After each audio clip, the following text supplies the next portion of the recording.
And it is race number 3 of the Highline Racing League season.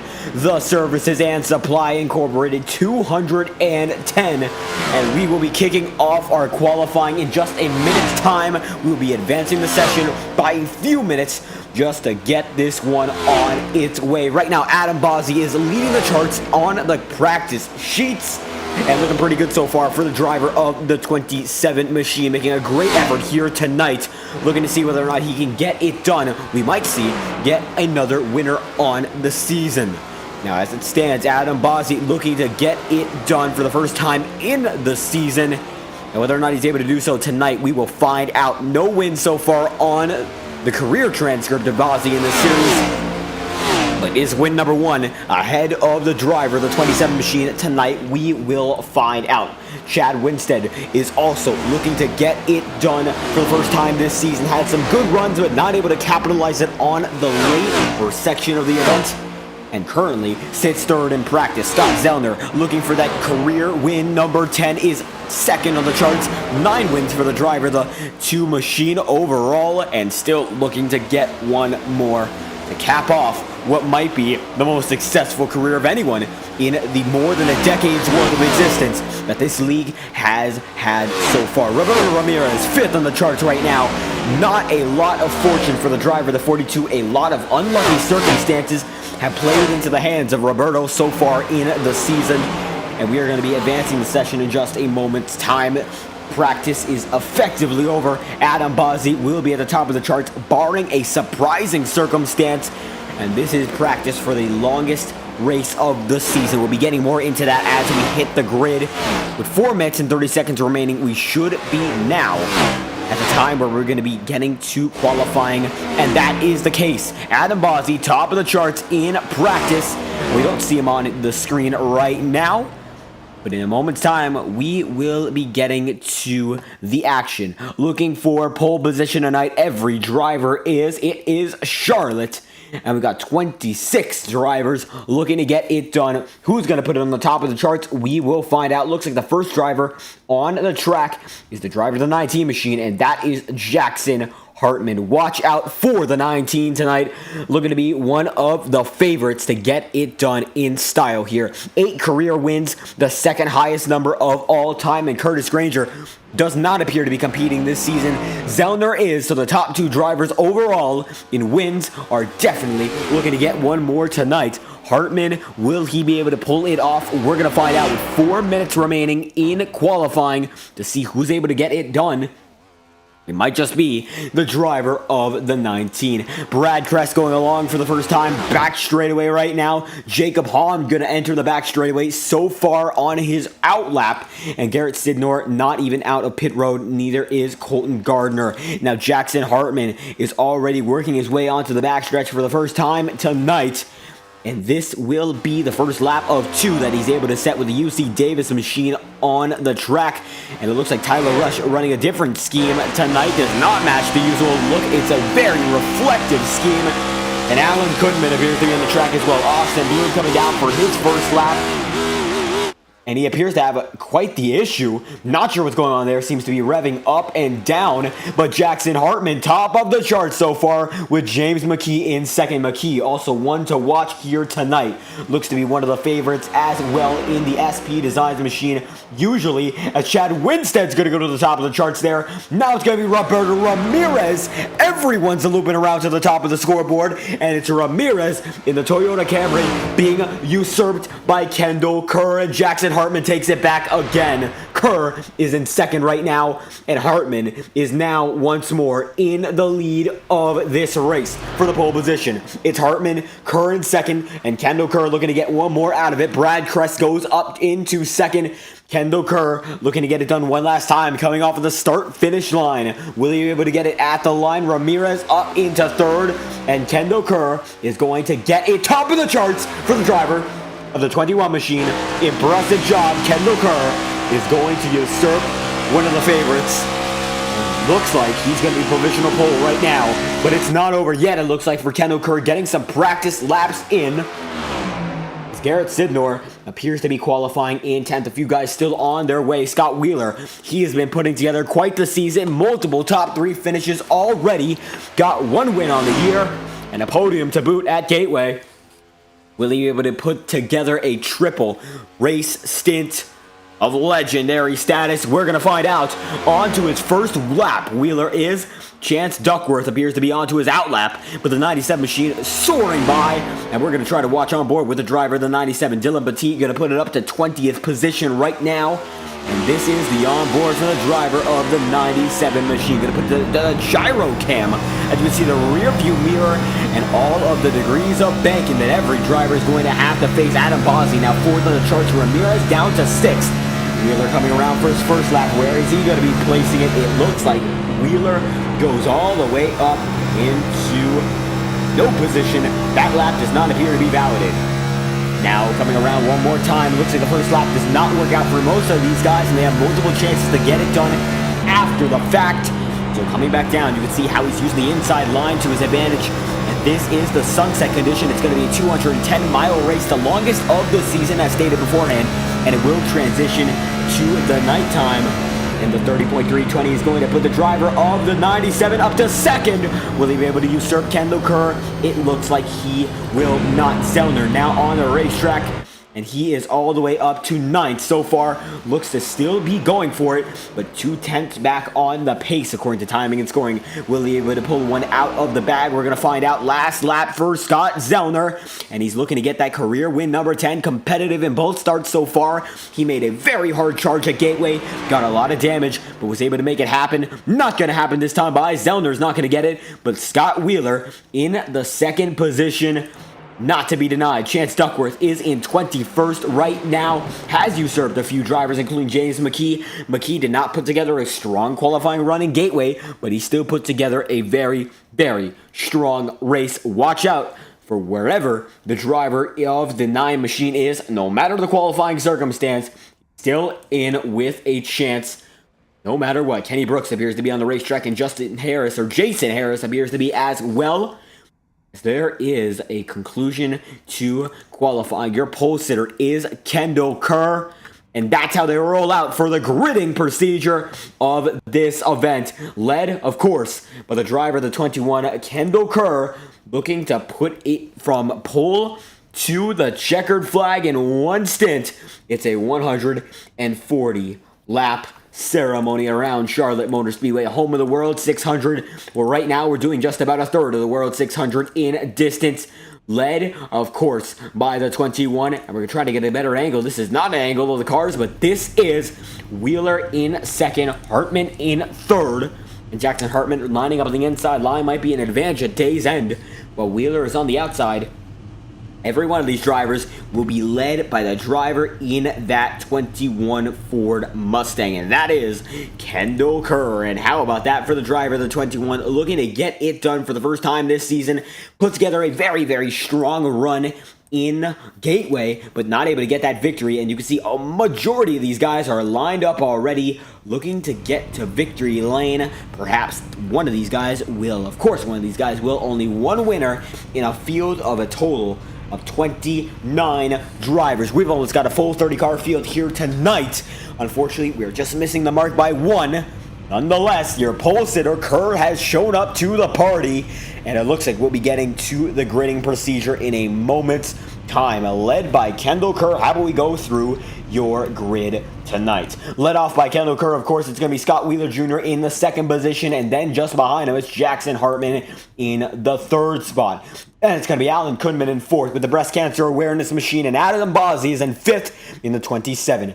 Brad Kress in the Exalta machine is in 29 car, the 29 car in 6th, and Roberto Ramirez is in 7th in the Ally Toyota Camry. Clint Spillman 8th, Scott Zellner is in 9th, and Chad Winstead in the Castro GTX machine is going to be in the 10th spot. Rounding out the top 10 for number 10. And here we go again. It's going to be Matthew Rodriguez getting a little bit squirrely there in the Kaleidos 57. Caleb Morrissey in the 12 machine. Number 12, number 6 in the 12th spot. My apologies. Jeff Morach in the 124. Gardner 14th. Sidney in the 50 is 15th. And Dylan Petit is in the 16th spot. Then it's Austin Bloom Dalton Beer, Ty Smith, then Jacob Halm is loading up and getting off of the start-finish line in just a moment's notice. Chance Duckworth, James McKee, Justin Gibbs, Tyler Rush, Connor Holden, Jason Harris, Terry Brooks, Andrew Baker, and riding shotgun tonight, it's the pit road entry of Kenny Brooks. Looks like he missed the start, and the Dynance 54 machine is looking to get a better finish than where he has started. He's going to be just about a lap down by the time we start this one. We'll see whether or not he holds on to the end of this race. And the bottom ticker going to be coming up on your screen again. Uninterrupted action going to come back at the tail end of this one. The bottom ticker, where you can keep up with all the news of the Fireball Talks NASCAR YouTube channel. If you enjoy the presentation, be sure to like and subscribe. It's always greatly appreciated on the channel, and we hope you enjoy the show. The pace car is off, and we're going to be led on the outside line by Kendall Kerr. We are green, and the Services Supply Incorporated 210, led by the 21. The Lucas Oil machine is on its way, and he's got his teammate on the outside line as well. Here we go. Oh, we got a one already on the outside line. Now to the inside line. It is the 19 of Hartman, and Hartman collects it. Zellner in the wall, cautions out already. We've already got a big incident, and it involves Zellner, involves Hartman, and it just looks like a misshift. We're going to try to find out what that was. Not one to assume early, whatever that was. We're going to try to get a more clear and concise explanation and see what that was about. Jackson Hartman started in the third position. We're going to get an instant replay on. Looks like something happened, and he comes right back up and hits multiple cars. But certainly something happened to the driver of the 19 machine to have caused that. Perhaps got loose. Perhaps some mischief that's happened beforehand. And the race underway in dramatic fashion. Oh, he misshifted. That was a money shift. And he went down from third to second and over-revved it and destroyed a few cars while he was at it. Out of control, Jackson Hartman. And it looks like that's going to be a major incident. Already blows the motor. And Scott Zellner gets some damage in it as well. We're going to try to get the Scott Zellner perspective, or at least a more focused view of the two machine, because that was a hard hit for Zellner nonetheless. Scott Zellner there in the two, try to find out what happened. And there he goes, right up to the wall, major damage. And he's not the only one affected, but he certainly gets the worst of it. Very bad. For Scott Zellner, he breaks an axle on the first lap and backs it down and tows it. Nothing he can do. Several laps down already. Looks like the two dominators of this series in previous years are already out of it. Roberto Ramirez is not in first. Kendall Kerr is. Timing and scoring miscalculation. It's Kerr leading the way so far, and certainly two unhappy drivers in Zellner and Hartman. They are both not looking to be favorites when it comes to the remainder of this one. Not looking for career victories, 10 and 9 respectively. Unfortunate for both of them. How about that? Kendall Kerr, though, the 21 machine leads the way nonetheless, with Scott Wheeler just behind him. 21 viewers, that's the 21 car, leads the way in Charlotte, USA. This is the Highline Racing League HighPoint Premiere Series, brought to you by the Services Supply Incorporation. We thank them dearly for their support in this series. Kendall Kerr rocking the Lucas Oil paint scheme tonight. Looking great out there. Up front, he's led every lap. He's led all three of them. And as it stands, it's led far and away by the driver of the 21. First incident of the night, lap number 1, involving Jackson Hartman and Scott Zellner. And Zellner, it looks like he just was the misfortunate one, as Jackson Hartman money shifted and blew the motor, went from third gear into second and destroyed it then and there, lost control. The car went out of order, in disrepair, and he slid it back up on the racetrack, and that is what caused your first incident of the night. And I believe as a result, we do already have some retirements. Hartman still on pit road. Zellner still on pit road as well, looking to get back into this one for the chance to be in the points race. And Colton Gardner, don't forget that Gardner was involved in this one as well. We're not going to count him out, but it looks like he got some damage as well. Not as bad as Hartman and Zellner, but certainly enough to drag him down pit road. He was able to get there on his own power, only one lap down, but certainly not looking good for the driver of the 40 machine. And Kendall Kerr leads the way over the remainder of the field with Scott Wheeler just behind him. How about the season Scott Wheeler is having so far? First, he wins at Fontana, and then he gets a podium position in Gateway. I believe it's going to be third position there at Gateway for the driver of the 97 machine. He's had an impeccable season so far, only 2 positions to spare for the maximum points you can get in a race.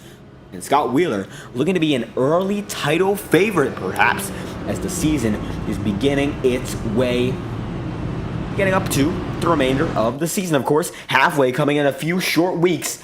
And Dalton Beer, we're getting a Dalton Beer update, and we're going to see if that upgraded machinery, of course, for all these cars, the next gens compared to the Xfinity Series machines, is going to work out for the driver of Beer. Let's check on Dalton and see what's going on. Thank you, Drew Lango, for stopping by. Dalton Beer is 14th on the charts right now. Lead lap even still, and he has made a few positions, especially after the incident we saw. The Stranger Things machine has seen some strange things as the race has just begun. We see an axle break, and we see the transmission on the Hartman machine blow. But either way, the 38 is looking strong. What a way to start a race. Bethany Gubler, absolutely. And Dalton has not crashed, and you are right about that. He is still in this one. Lap 5 of 140. Dalton Beer's in it, but leading the way, it's Scott Wheeler Jr. on the outside, but Kendall Kerr on the inside. And we are slowly but surely approaching the sunset in the virtual Charlotte Motor Speedway. And you know what that means. We're going to get a whole variety of different grooves to play with. Right now, there is a preferred groove, and it looks like Kendall Kerr is going to be using it on the inside line. Certainly not very beneficial for the Jackson Hartman machine, but nonetheless, using that inside line on the entries of the corners and getting all the way to the outside by the exit is the way to go so far. But we are slowly but surely getting to the nighttime, and when we get to the nighttime, it's going to be a whole different ball game here in Charlotte. But we're not worried about that just yet. 5 laps through, and we are going to be getting to our first restart of the night. Hopefully, we make it through a lap. Green flag is out again. We are green again from Charlotte, and it's the first restart led by Kendall Kerr. Here we go again. Alan Goodman makes a monster start. How about that for the 8 machine? Very, very good job there for the Columbia machine. And he gets all the way up to the rear end of his teammate. Still going strong. Scott Wheeler there. And it's Brad Kress on the inside line making a strong entry to this one. Adam Bozzi there in 5th position as they're going to go 3 wide. Just a bit of contact. Goodman's going to save it, but not happy. He surely isn't, as he's going to lose a whole load of positions. Kendall Kerr leads the first lap under green, and it's a big shuffle as Adam Bozzi and Alan Goodman make some contact. Kunman still on the unpreferred outside line, and he's going to let a driver like Caleb Morrissey, a driver like Roberto Ramirez, by him, and certainly not what he wants to see as the race is just getting into the motions of it. Brad Kress there is on the inside line. Once again, the Ohio State machine of Clint Spillman, the rookie, is out front. He's in the 4th position for the number 4 machine. And unfortunately, for Scott Zellner, not his fault, as stated beforehand, just he was the victim of circumstance. Shelly Babinchak, unfortunately that is the case. Scott Zellner out of this one, or at least out of winning contention. We'll see whether or not he gets out onto the racetrack once again. And a money shift is going to cost 3 drivers the chance at victory. Kendall Kerr leads the way in the Lucas Oil machine. Adam Bozzi in the 27 machine is in 2nd, with Scott Wheeler in 3rd. Alan Goodman is going to have to chase him down as fast as he can. But Goodman right now does not appear to be in the midst of it according to timing and scoring. Something has happened to that driver, and that thing is falling down the order. The 8 machine not up there in the front right now. It's led all the way by the 21 machine, then Adam Bozzi, then Scott Wheeler. Side by side now, Adam Bozzi's going to try to take the lead from Kendall Kerr, and it looks like he's going to be able to make it happen that time by. Great job there for the 27. Looks to be working in his favor with nothing working against him. Alan Goodman all the way down into 16th. He surely losing more and more time as the race goes on, and that contact has set him all out of alignment, whether it is in the car or just a mental game. We'll find out. But Kunman not doing well so far. He's got a lot of time to recover so far as Caleb Morrissey is up in the pack right now. He is up to 5th, making a great early run. Adam Bozzi, nonetheless, leads the field lap 10 of 140.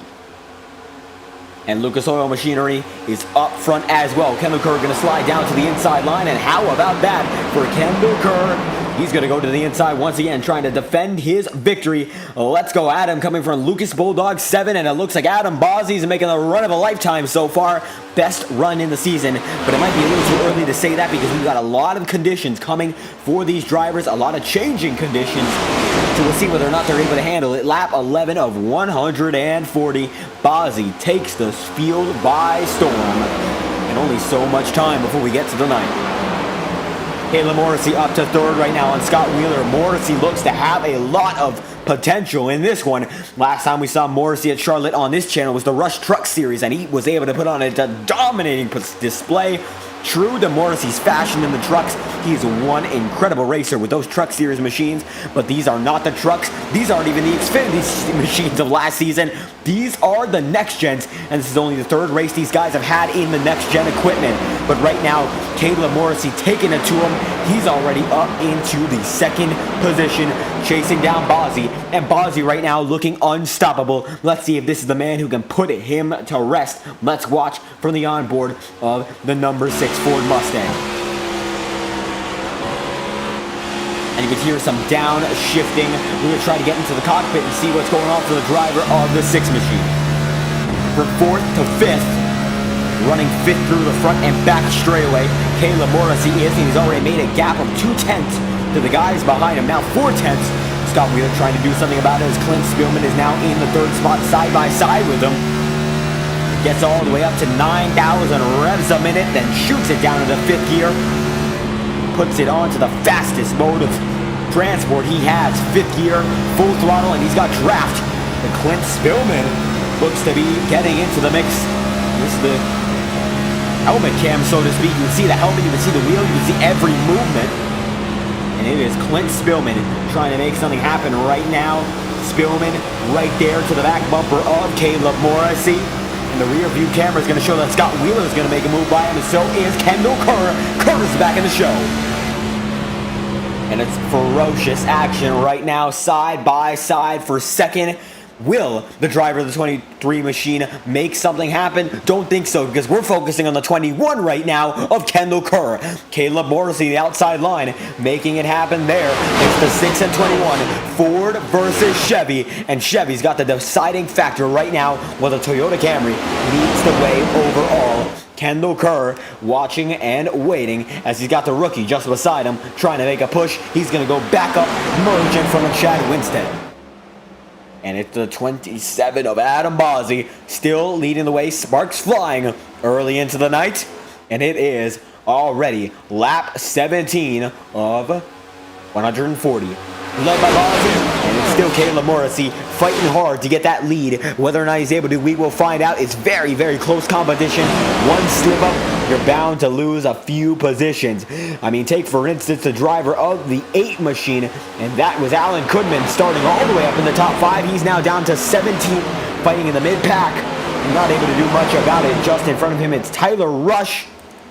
But Kudman can't do much so far. Just going to have to wait and see when his big break is going to come in this race. Bozzi leads over Wheeler and Morrissey side by side with Kendall Kerr now. They're all sliding Morrissey out of alignment. It's the inside line. Schrain leading the way so far. And you could see that Morrissey has gotten himself back in it on the back straightaway, and that is his saving grace. He's going to be able to follow Wheeler and Bozzi the remainder of the way through this one.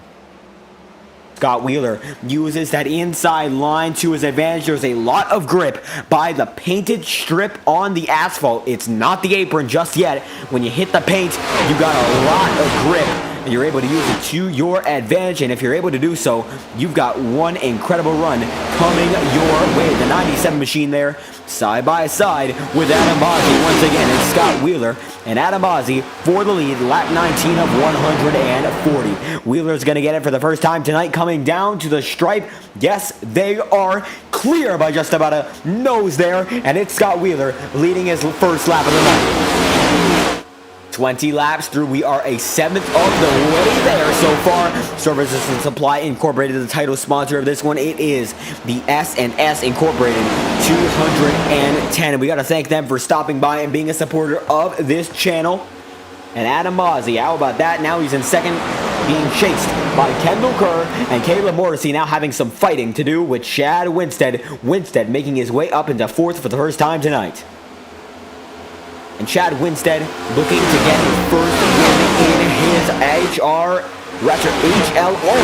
career, the Highline Racing Series, the HighPoint Premiere Series. To be exact, looking to get it done for the first time, Chad Winstead is, as he has just made a big move past Caleb Morrissey. The 6th car is down in 6th, and he's fighting Clint Spillman with all his might. It's 10 o'clock on the Eastern Seaboard right now. We hope you enjoy the presentation. We are just getting started. If you enjoy the action, be sure to like and subscribe. Always greatly appreciated. As Scott Wheeler takes it to the line one more time. Kendall Kerr right now looking to be the one who's going to decide this battle in second position. He's got just about a slight advantage. And it's going to be paying off once again. Big block there for Caleb Morrissey to have to defend. He's going to get past Clint Spillman, and that one's for 5th.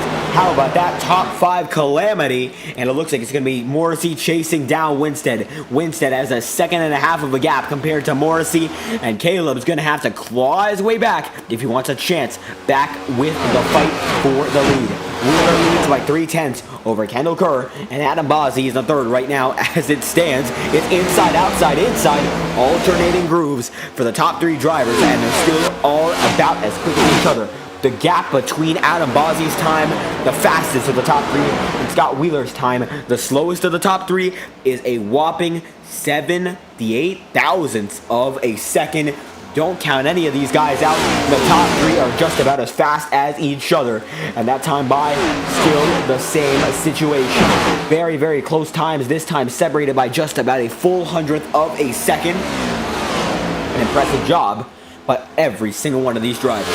Best lap has been set by the driver, the 27 machine, in Adam Bozzi when it comes to the top 3. But overall, it appears to be going to Garrett Sidnor so far with a 30.520 on the chart. Sidnor right now being passed for the 8th position, and the 22 machine on the track, but the 23 machine is just fighting in the back of the pack here, watching the battle between the 57 and 50 of Rodriguez and Garrett Sidnor.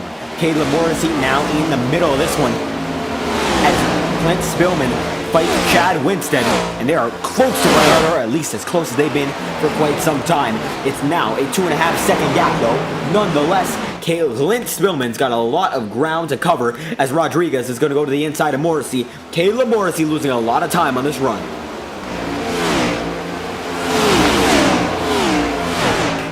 And it is the 6th machine losing more and more time, but still a lot of time to recover as Scott Wheeler leads the way once again. It's Kendall Kerr fighting with Adam Bozzi for 2nd. These two are as close as they've been all race. We'll see whether or not the driver of the 27 is able to do something.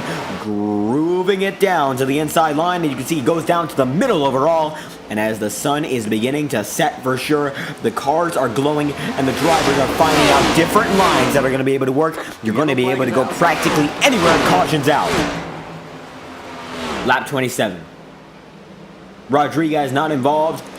Garrett Sidnor, we're going to try to find out, is involved. That is the driver. In this one, it's the 72 Tyler Rush. We try to find out what happened there. And Rush comes off the front straightaway. Caleb Morrissey's involved in this one. He tags Rush. And how about that? First into the night, Caleb Morrissey looks like he just got spun.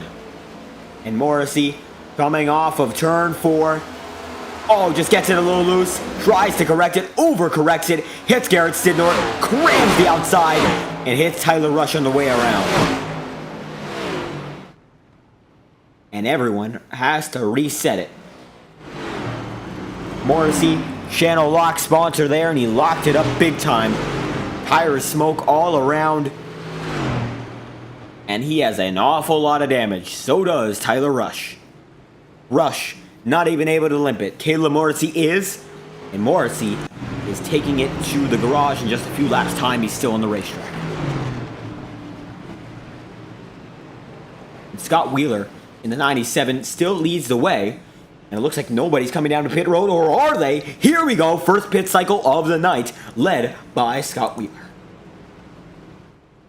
And coming down pit road, it is a Wheeler. And we'll see whether or not he's able to get the exit that he wants. Tyler Rush on pit road already. Looks to be the end of his night when it comes to fighting for the victory. No fast repair for these guys. They work with what they got, and what they got is what they need to survive to the end of this one. And you can see it's going to be Caleb Morrissey not in this fight as well. He's still limping it around, trying to keep himself in winning contention, although the damage is severe. It's going to be Kendall Kerr trying to get off first. Will he be able to do so? Morrissey coming down onto pit road. And it's a race out. It's going to be Wheeler, then Kendall Kerr, then Adam Bosnick, then Chad Winstead, then Clint Spillman. And then it's going to be Matthew Rodriguez following the driver, Austin Bloom, and then the 23, then James McKee, and then Alan Kudman just beside him, Jeff Morash, and it's a contact sport tonight saying Bethany Goldberg, and unfortunately, it does appear to be a contact sport there once again, and Charlotte Motor Speedway providing a lot of contacting racing. Overall, Scott Wheeler is your leader over Kendall Kerr. And the leader off is the leader on. How about that for the 97? And it is Kendall Kerr who is in second, but Caleb Morrissey on pit road getting service to his car. And he might not be out of it for good. He was still driving, still seeing the engine was just fine. We're going to try to go inside and see whether or not the revs are fine. The rev, or rather the neutral rev, is 2,000, but right now revving up to 300, and that is usually the way it is if you're in a very long pit road stop. So no issue there, according to the timing and scoring and according to the revs, but it's still a smoky scene in Charlotte, led by Scott Wheeler with Kendall Kerr in second, lap 30 of 150. Let's go Austin in the chat from Shelly Bloom, and Austin, well, we're going to check on the Austin machinery, and that is the driver of, well, according to the timing and scoring, it is the driver of the 3 machine, Austin Bloom. How about that? He's having a great run tonight, and he is in 6th. Apologies for the little miscommunication there. He is just beside the 4 machine of Clint Spillman, and the single-digit numbers getting it done tonight. The 4 and the 3, 5th and 6th. And it's going to be a fight for the remainder of this stint. See whether or not they are able to climb any higher. But so far, a very good night for Austin Bloom, and we thank you, Shelly Bloom, for stopping by in the chat. Scott Wheeler still leads the way over Kendall Kerr as it's lap 30 of 140. And with Wheeler being your leader right now, we're going to be coming to 1 lap to green when we get to the start-finish line. Whether or not we will see the choose rule in effect, I believe we will. Let's see whether or not Wheeler chooses the outside or the inside line. This could be the most important choice he makes throughout the entire stint. Let's see what he's got in store. Coming down to the start-finish line, again, yellow flag is still being waved. And let's see what the Wheeler machine's going to choose. It looks like he chooses the outside. Kendall Kerr goes to the inside. Bosley outside. Winstead inside. Spillman. Whoa! Big move there. It's going to be a late decision. Winstead in the 4 machine 4 position is going to the high side. And that's going to leave Austin Bloom up to 4th, already gaining 2 spots following that maneuver. How about that? Scott Wheeler believing the outside line is going to be the advantage going through the turns, especially turns 1 and 2. We'll see whether or not he is correct. There's always a chance he is, always a chance he isn't. We'll see whether or not Kendall Kerr knows what he is asking himself for, because the inside line, we have seen him running lower than Scott Wheeler for the majority of this race so far, lap 31 of 140. We'll find out whether or not these guys have what it takes to survive throughout the entirety of this event. Wheeler, the 97 machine on the high side, and it's going to be Kendall Kerr on the inside. Second caution of the night, going to lead to your second restart of the night. and we hope you enjoy what we have in store, because we're getting to the second restart. For the first time, we have seen multiple pacing incidents in the first half of the race. Such a short span of time. Unfortunate, but a contact sport often has its moments of contact nonetheless. And Caleb Morrissey saying, the next-gen car doesn't like me, and I don't like it. It's a big learning curve ahead of me, and it looks like that is the case. And while running up hot, it looked like fading out. Caleb Morrissey was, and unfortunately, it got the best of him. It get the best of him tonight. Caleb Morrissey not in this one, but Kendall Kerr gets a really bad start, and Scott Wheeler leads the second restart of the night. Big contact there. It looks like James McKee getting split 3 in the back of the pack. We're going to try to check on that right now. How about the 9 machine already up into, I believe, the 10th position? Oh, we got a spin. It's going to be the driver of the 23. Our caution is going to be waved. Yes, it is. Terry Brooks, big spin, big contact. Dalton Beer gets by. Terry Brooks, big time front end impact. And how about that for the driver of the 23 machine? And we're going to check on that instant replay on the matter for the driver of the 23 machine. Big time incident. It was 2 drivers who were sent into the outside wall, or rather the inside wall. We're going to check the restart in its entirety to see what happened and what led to the incident with Terry Brooks. It looks like the 18 machine of Ty Smith involved as well. Let's find out what caused both of those drivers to fall into the incident. And Dalton Beer does appear to be okay. Drew Lango, that is indeed the case. Oh, big wheel on the apron, and that's what caused it. And it looks like the 18 involved as well, but single car incidents both into the same space. And that leads Terry Brooks with a big impact, and Ty Smith might be lucky enough to continue. We're going to find out right now, and it looks like that is the case. He's not loading up on the screen. We're going to find out where Terry Brooks is. Looks like he just got off of pit road. Neither of these guys appear to be on it. We're going to find out whether or not that is the case in a few laps' time. Kendall Kerr is the race leader nonetheless, as we have a few drivers already limping it in. It looks like that was the 23 machine limping in for the first time tonight. Wheeler leads the way as it stands lap 34 of 140. We're going to take this time to go FTN non-stop and show some ads about the series that we are running as our live streaming programming, and we hope you enjoy this miniature presentation. Thank you all for stopping by tonight, and we hope you enjoy the first FTN non-stop break of the season.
And we got to thank the guys over at IORA and the Highline Racing League for making both of those advertisements for us.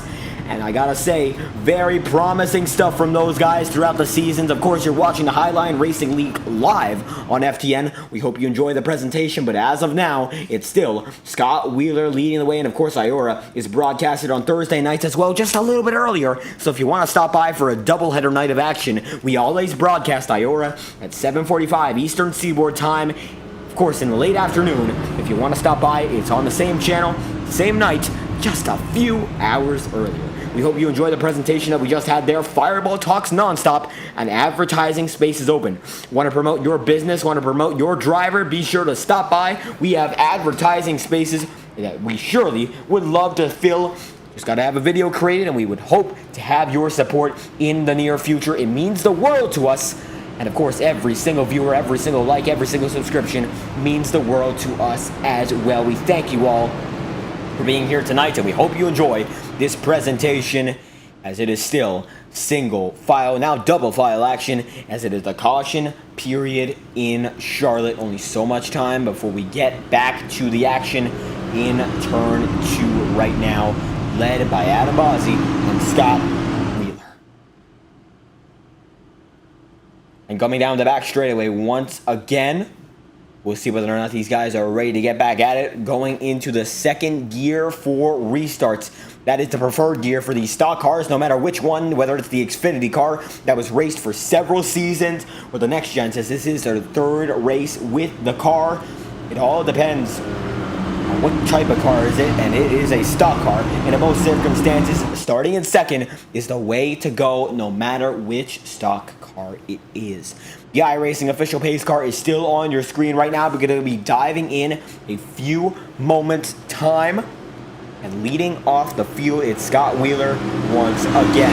Looking for win number 2 on the season. Will he find it here in Charlotte? We're going to have to wait and see. Leading it off once again, third restart of the night. Here we go. It's green from Charlotte, led by the 97. Adam Bozzi there in the 27 machine, making a great run with Kendall Curry in third. Austin Bloom in fourth, and Matthew Rodriguez is in the 5th spot in the 57. Chad Winstead in 6th, Roberto Ramirez in 7th, James McKee and Dylan Petit 8th and 9th. Rounding out the top 10 is Alan Goodman in the 10th position.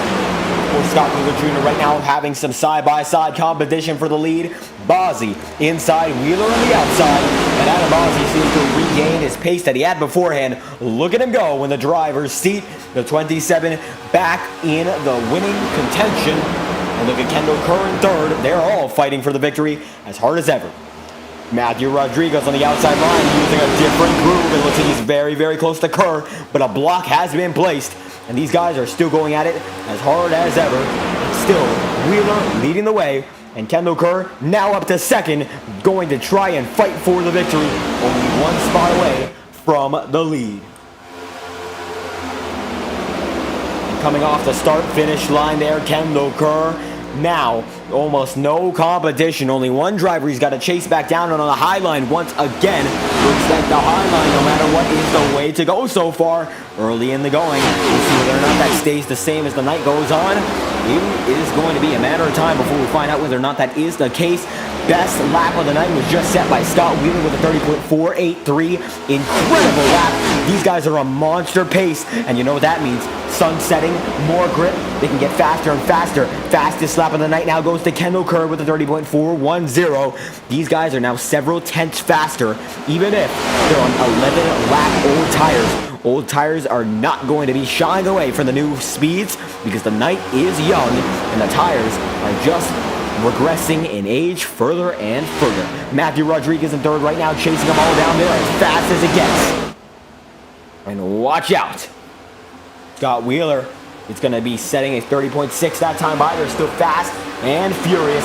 Matthew Rodriguez sets a 30.420. That's going to be the second fastest lap in the session. As these guys up front are pushing to the limit, already making a gap. It's a 0.6 of a second gap from Matthew Rodriguez to Adam Bozzi right now. While it is certainly something that you can gain back, Rodriguez puts together a heater.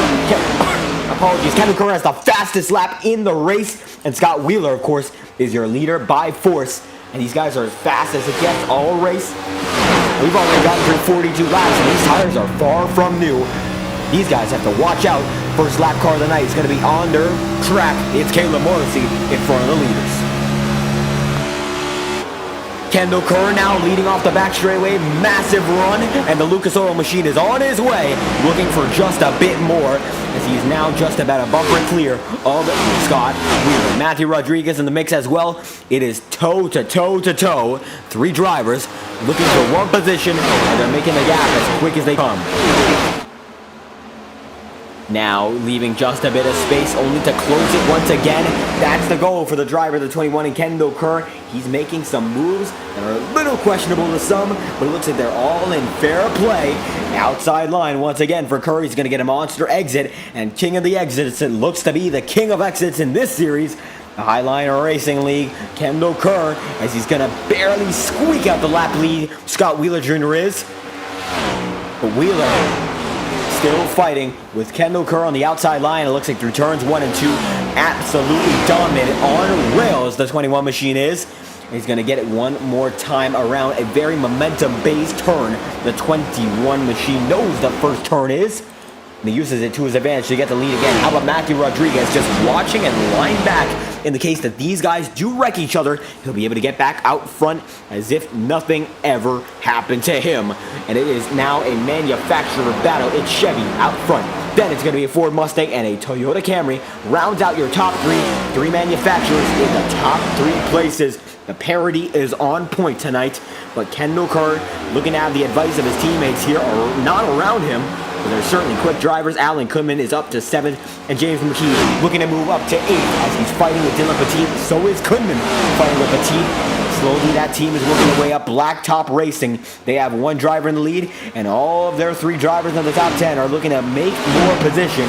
Making gains is the name of the game right now. Led, of course, now by the 97 machine, but Kendall Kerr is the team leader tonight.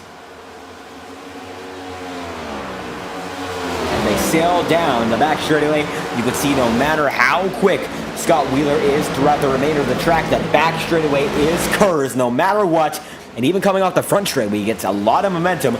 Maybe not enough to lead the lap. This time he does lead the lap, but maybe not enough to do it every single time. Not a very consistent method of getting some speed off the back straightaway to the front straightaway for Kendall Kerr, but it doesn't really matter. Just got to practice that final lap.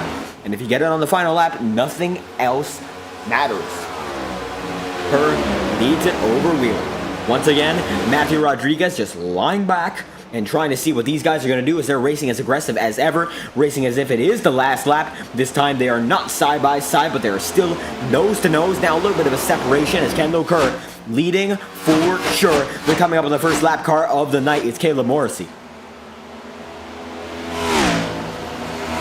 And Morrissey 10 laps down tonight. Not looking all too great, but he is still keeping moderate pace. Best lap on the night is a 30.487. So he seems to be still in good spirits when it comes to pacing, but certainly not in good spirits when it comes to driving the car. A steep learning curve as described by Morrissey in the chat room. And we thank him for leaving his feedback after this one. But he's just about a 10th slower than the race leader, so not too much of a disparity despite the damage that he has accumulated. And my apologies, he actually appears to be just about a 10th faster than our race leader right now, Kendall Kerr, despite the fact he has no draft, and that shows how aggressive these guys have been pushing each other. Of course, Kendall Kerr now not having clean air, but Caleb Morrissey with the clean air might be able to keep himself out in front and perhaps benefit from another caution and get some laps back and maybe track himself back into the fight for position. We'll find out whether or not he's able to do so as the night goes on. Lap 50 of 140, already 50 laps nailed down in his first 100. As the sun continues to set, at first we had some sunshine and the glimmers have started to fade out. It's a golden sky tonight, and this might be the golden hour for these drivers, and it looks like Kendall Kerr making the moves he needs to make as Chad Winstead pulls up to the party, and so does Adam Bozzi. Watch out! It looks like it's going to be Matthew Rodriguez losing one position, maybe having to fight for a second. Winstead up in the mix, Scott Wheeler in second, but Kendall Kerr watching as every driver is starting to pull up to the party. Let's see what all these guys have to do to pass the driver, the 21 machine. Watching up front when Kendall Kerr, how we go to Chad Winstead. see what is going on for the driver of the 10 machine. And the suspension camera is on full display here tonight. Winstead getting to the higher side early on and goes to the middle of the racetrack. Not as low as Wheeler, not as high as Kerr. It sort of adapts to Kendall Kerr's line, or rather adapts to Wheeler's line, then goes to Kendall Kerr's line on the back straightaway. And the best of both worlds, that is what Winstead is looking for. And you can see he's got the pole position beforehand in this series. The pole award sticker on his quarter panel, or rather not the quarter panel, but the front end of the car. As he gets up to Kendall Kerr's quarter panel, and he's going to make the move. That is for second. One spot to gain now. Chad Winstead fighting through the pack. Scott Wheeler, the only man he's got to face. The night is going closer and closer to the grippiest portion of the race. Scott Wheeler leads him through so far. How about that for the driver of the 97 machine? Chad Winstead is in the second spot now, and Kendall Kerr seems to have made a slight wiggle as Adam Bozzi there just beside him is now fighting for the third spot like his life depends on it. Apologies, we just have the ticker go away for just a quick second, refreshing the information. Adam Bozzi nonetheless still fighting as hard as he can. This is for third, rounding out the podium. A lot of points on the line for every one of these drivers, so you want to be able to make every point matter. Full season points, one green, white checkered, no fast repair. Every lap, every move you make, and every step you take, every single one of them matters, no matter how cliche it may sound. Every single moment of every race matters in the full scale of the championship. Scott Wheeler knows this. He won the first race of the season, third in the second, looking for yet another incredible position to put himself in. A second win on the night would be just a really, really good showing and surmount himself as the leader of this championship. And it looks like Justin Gibbs some support in the chat. Let's go Gibbs. Bethany Goodbler is going to chat in the chat room, and it looks like Gibbs right now putting together an impressive race. He's doing double duty, fighting Kunman and Petit at the same time in the Mobile 1 machine, the Pegasus on the side of that 93. And a great run so far for Justin Gibbs in the 93. And it looks like more to come for the driver of that Mobile 1 machine. Kunman makes a hard block. It looks like there's a lot of fighting in the mid-pack. Alan Kunman involved with Jason Harris. Harris gets the better of Petit and Kunman. And a 2-for-1 move. Looks like he's going to wiggle on up, and Kunman's going to try to take it back. Not going to happen that time by. Alan's going to be sent to 11th right there. Side by side in the mid-pack here. How about that? The 7 machine's going to get the better of them all. Dylan Petit and Alan Goodman left stunned as they're going to be fighting back as quick as they can.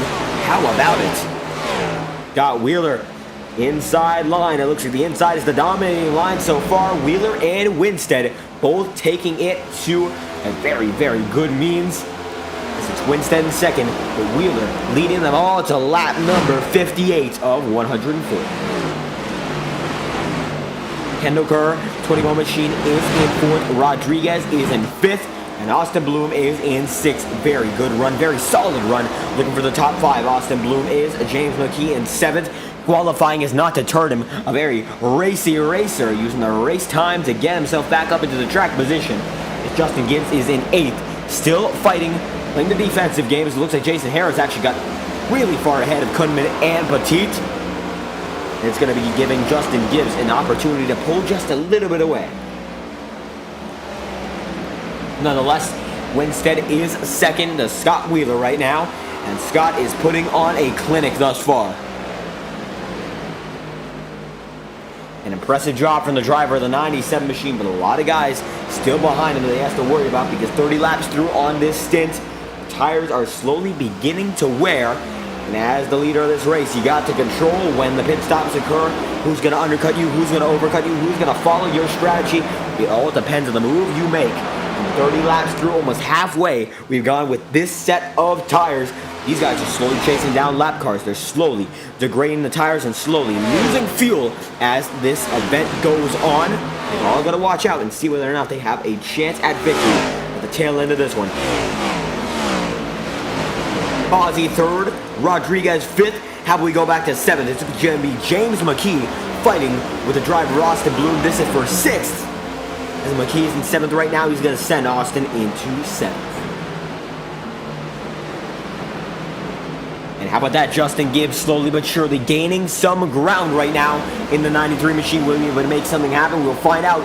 Jason Harris is gaining as well. He might be able to make the move in due time as Dylan Petit leads the way so far when it comes to the battle for 10th position. Right, chase down Alan Kunman for 10th.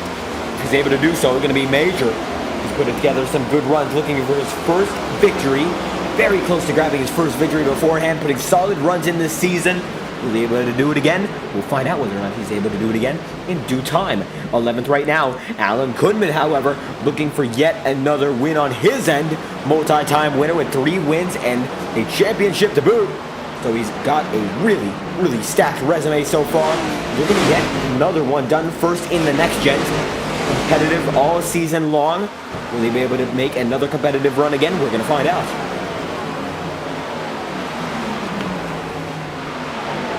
Side by side, it looks like that is all but dissipated entirely here. But Austin Bloom fighting with Matthew Rodriguez as hard as ever. Justin Gibbs going to have some competition with Alan Kunman here. This is for 9th. We're going to see whether or not this is going to lay out in the favor of Kunman or lay out in the favor of Harris as the night is starting to become more and more clear. The sky is dimming and the grid is increasing, but the drivers are more than 2 seconds off their optimal pace. Big wiggle there for Justin Gibbs. He's going to lose a lot of time side by side. Rodriguez and Austin Bloom are. And Bloom might be able to take it. He is like a flower, blooming, growing his advantage over Matthew Rodriguez. Gets it done that time by. That puts him back in 6th. And Alan Kunman fights hard to get back into 10th. And this is Dylan Petit fighting with Chance Duckworth.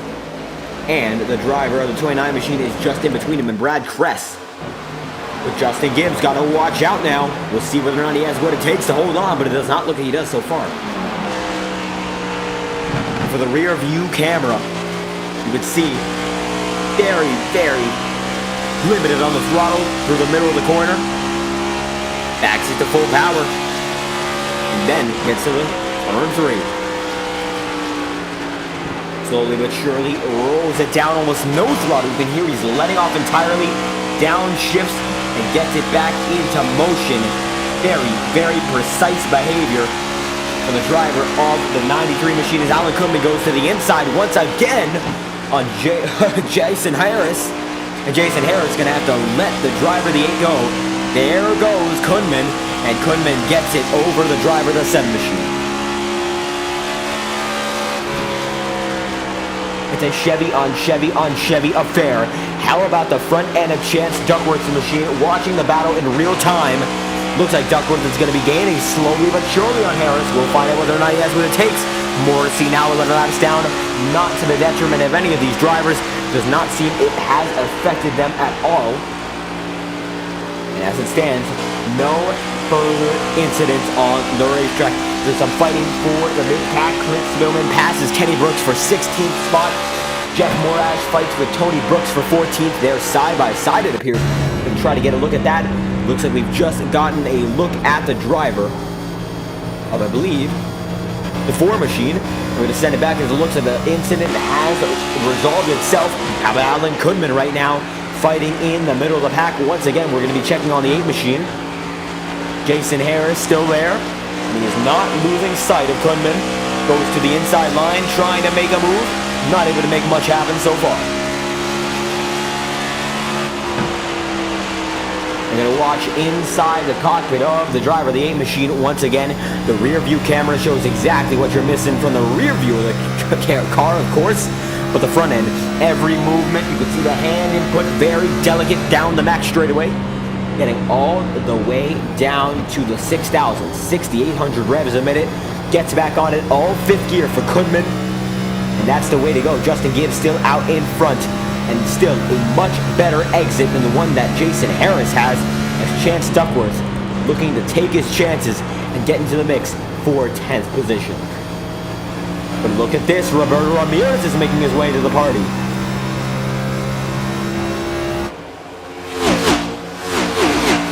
That is the back straightaway in motion. With Ramirez still fighting as hard as ever to get into the battle. Looks like some sparks fly in a blink there for the driver of the 29 machine, Brad Kress. And Kress gonna have to move down to the outside line as he is a lapped car and is not in contention for the race victory. Unfortunate circumstance for Brad, but as it stands, the 42 machine gets the position back. And Alan Kunman is in the midst of a thick battle. Clint Spillman is going to be losing a lot of position. Dives down to the inside line. Seems to be a damaged machine there for the 4. Going to check on Clint because it looks like something has happened for the rookie who was up front in the top 5 earlier on in this event.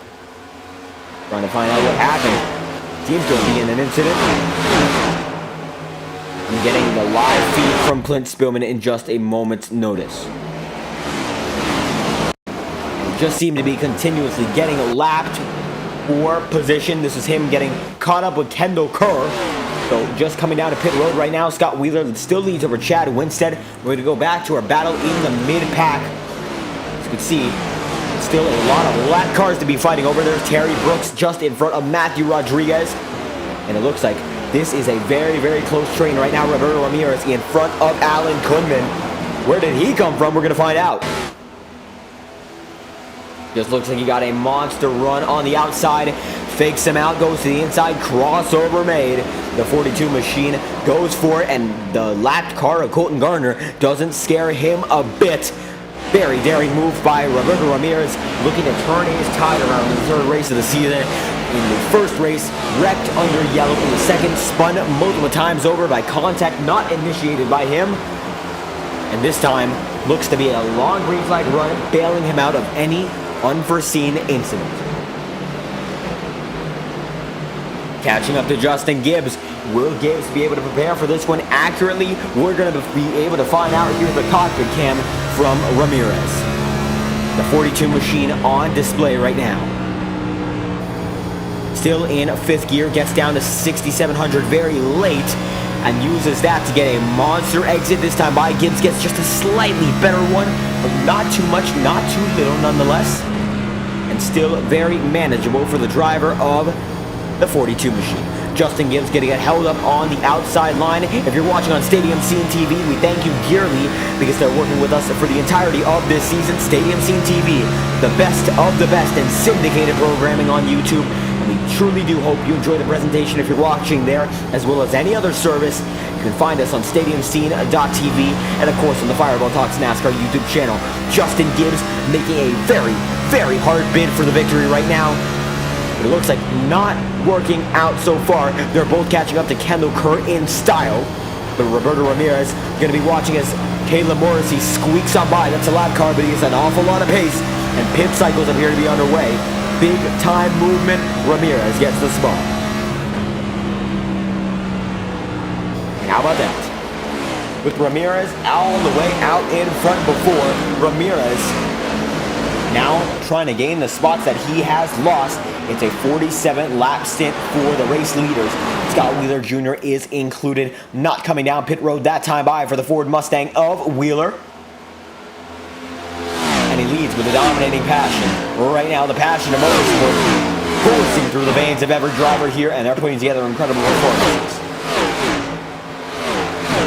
Kendall Kerr getting chased down, but he's chasing down Matthew Rodriguez himself. We'll see whether or not that is going to be a fortuitous move. Whether or not it is or isn't, we're going to find out.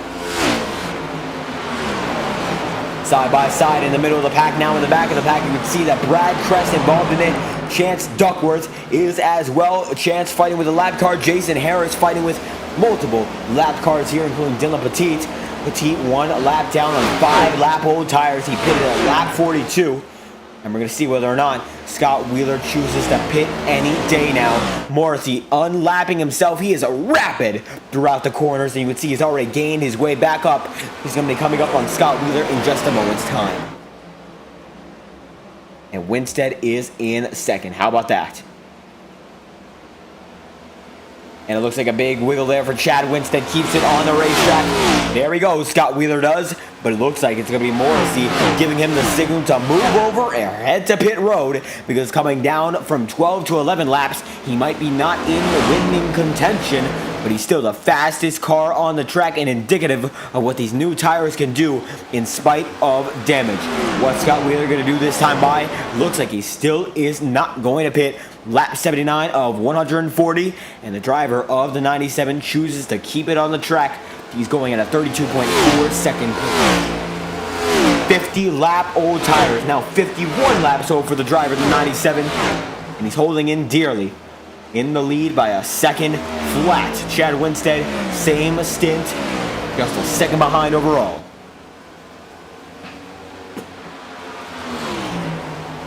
How about that? Scott Wheeler still leads the way, but is not choosing to come down to pit lane anytime soon. He looks to be not this time, but nonetheless, only so much time before he has to. 52 laps into the stint.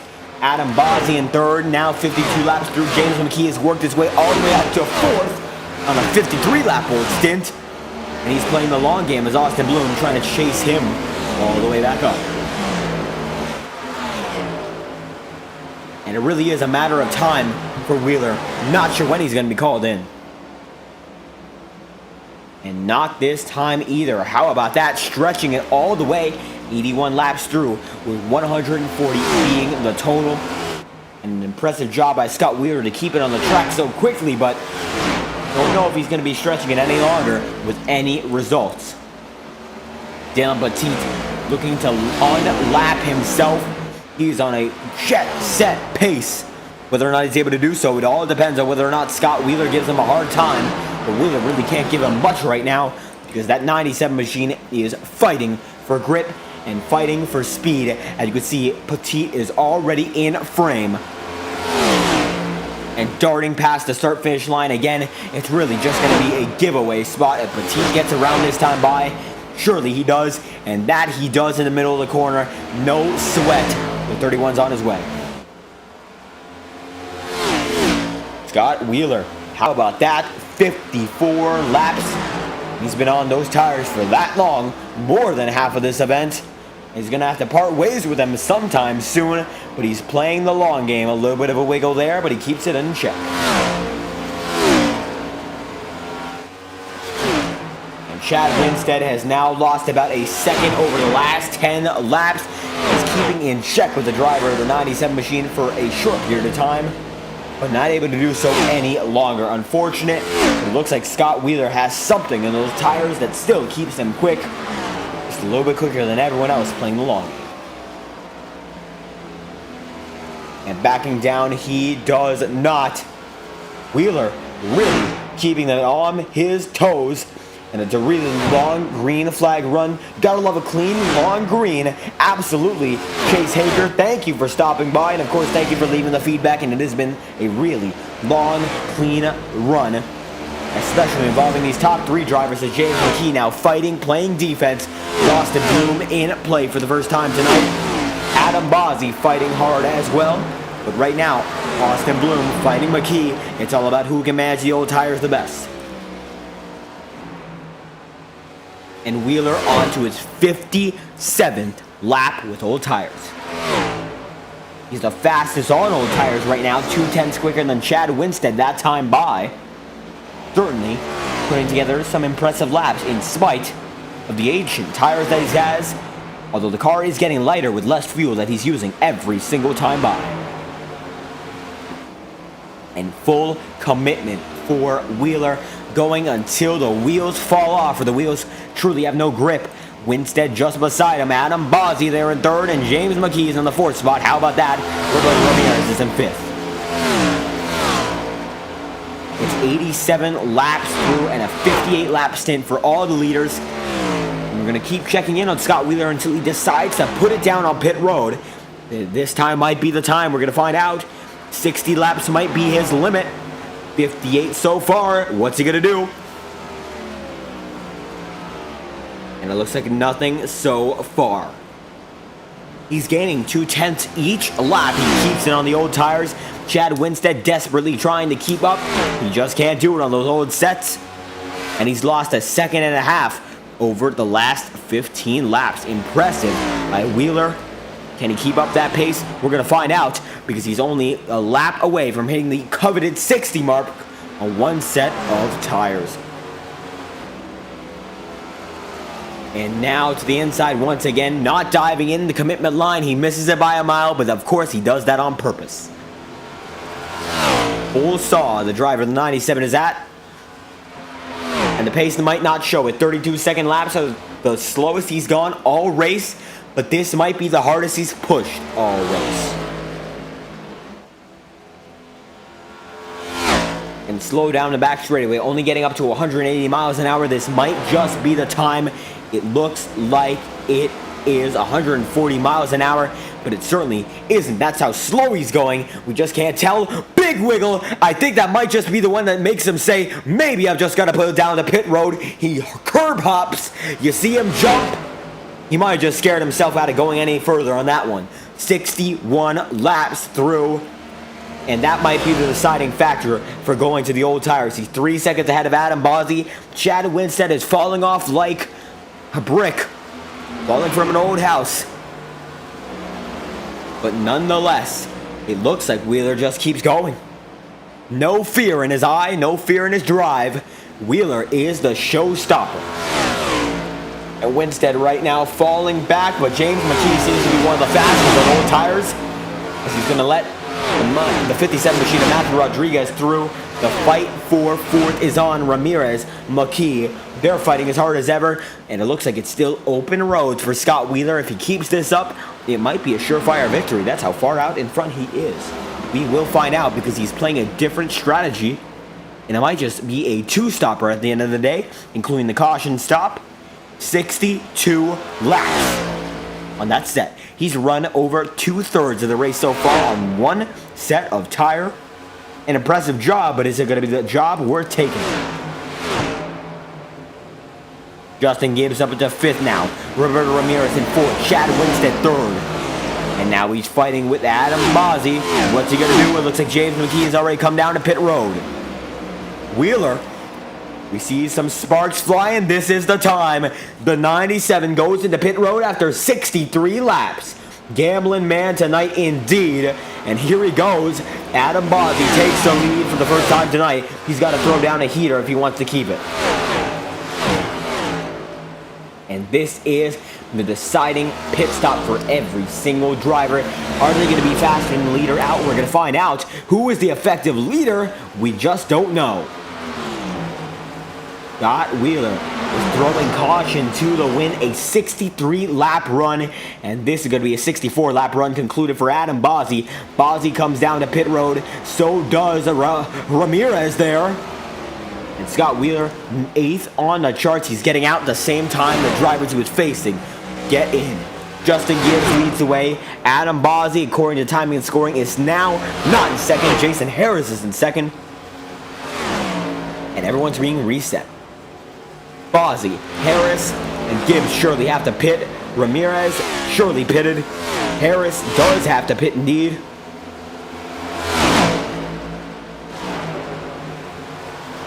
And Matthew Rodriguez.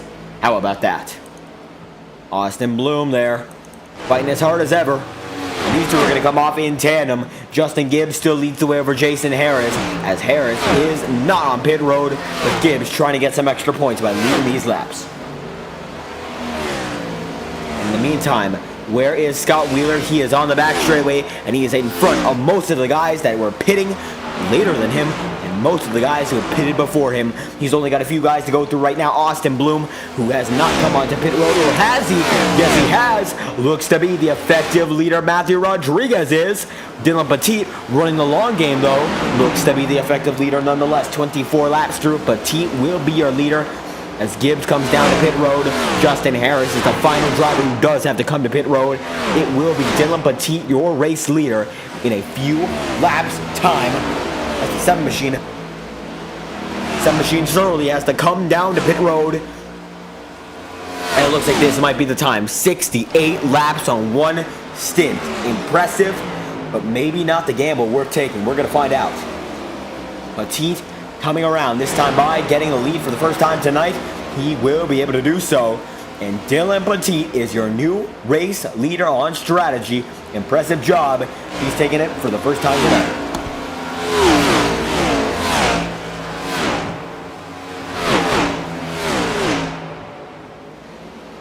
And the 31 machine is now your leader for sure. Matthew Rodriguez second.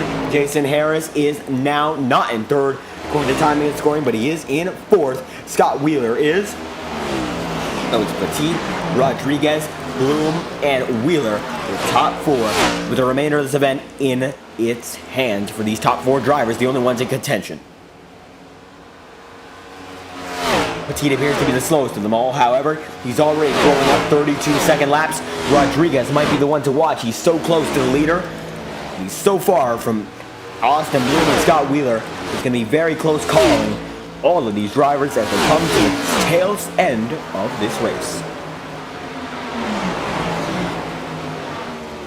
31 of Petit leading the way, but Rodriguez the fastest of four. And these are the fast four drivers. Wheeler in fourth, Bloom in third, Rodriguez in 57 in second, while Dylan Petit in first. Only so many laps remaining. How about that?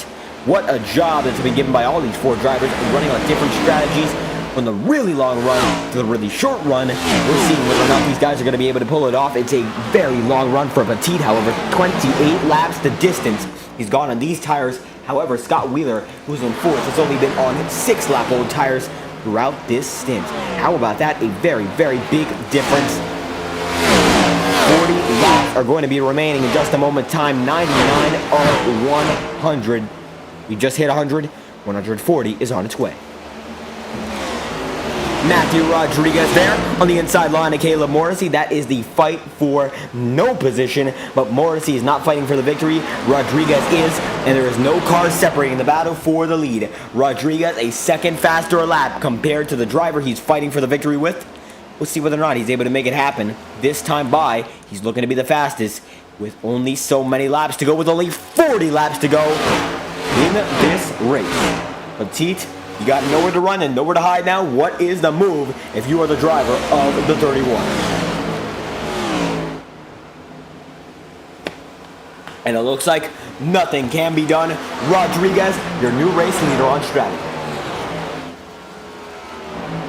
Austin Bloom in the third spot, going to chase down Petit, while Scott Wheeler is flying right now just past the Brooks machine. And the 97 looking for just a little bit more, fighting for third. Will he be able to fight for second and first? We're going to find out, because it looks like Wheeler is still 0.6 a lap faster than their new race leader in Matthew Rodriguez.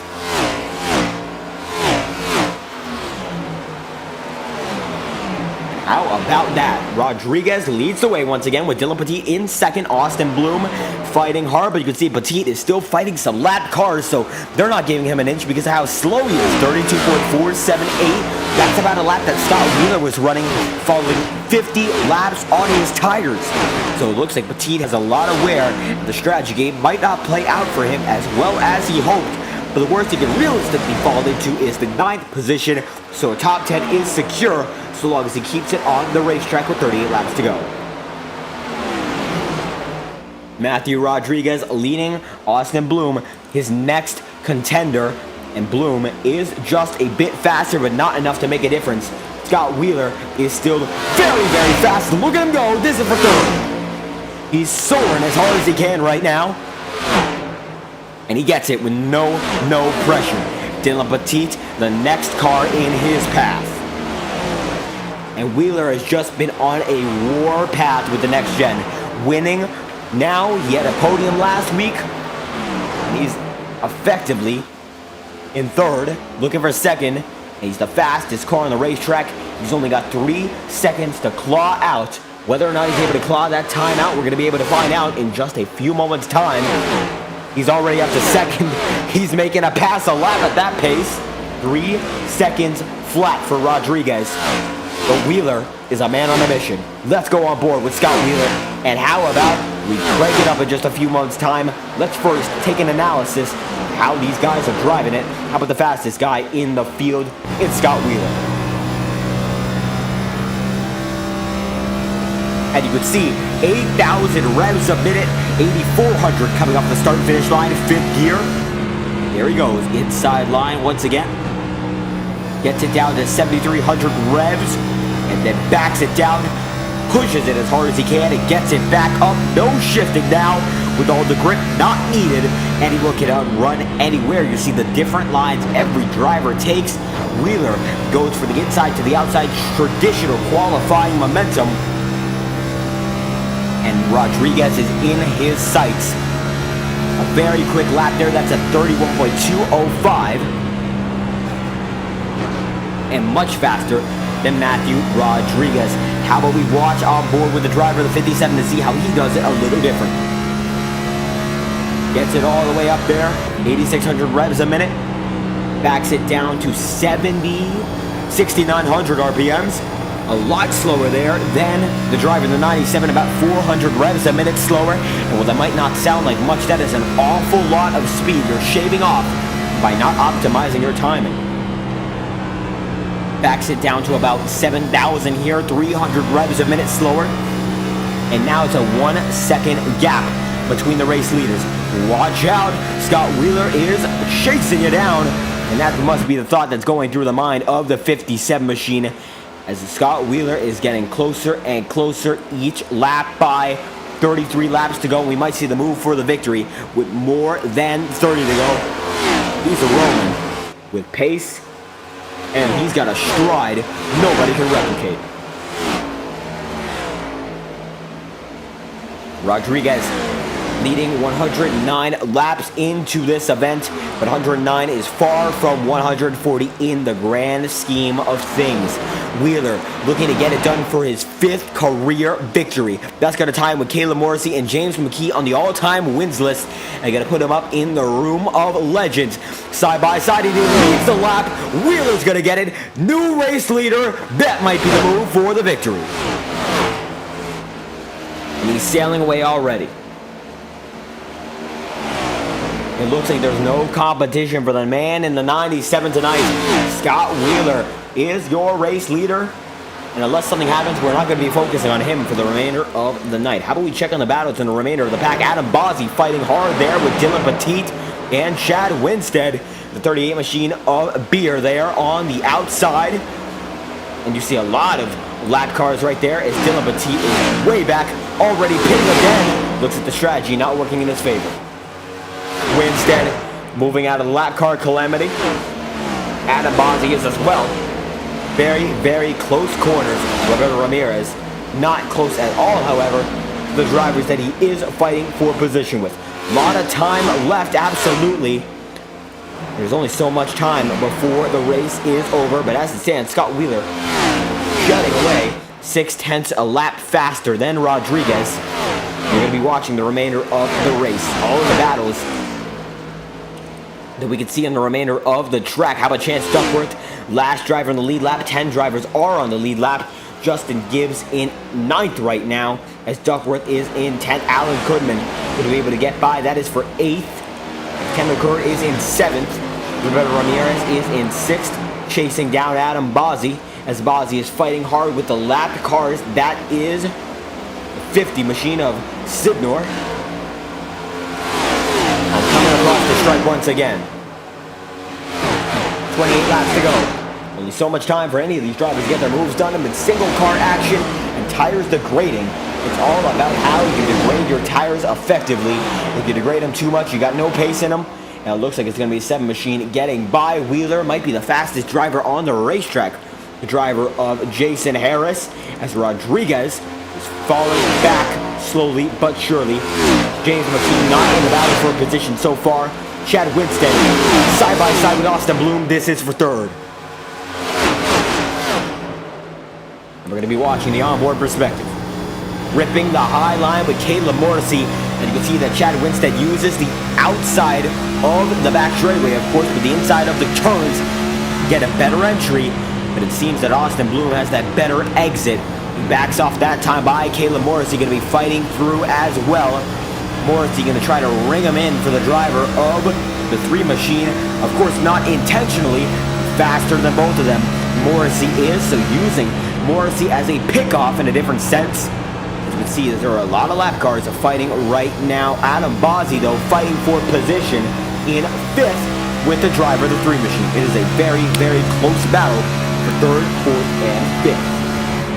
Side by side now, and it looks like Adam Bozzi is going to get it over Austin Bloom. Winstead in the 10 machine gets it for the most part. Third position right now with 25 laps to go. And how about that?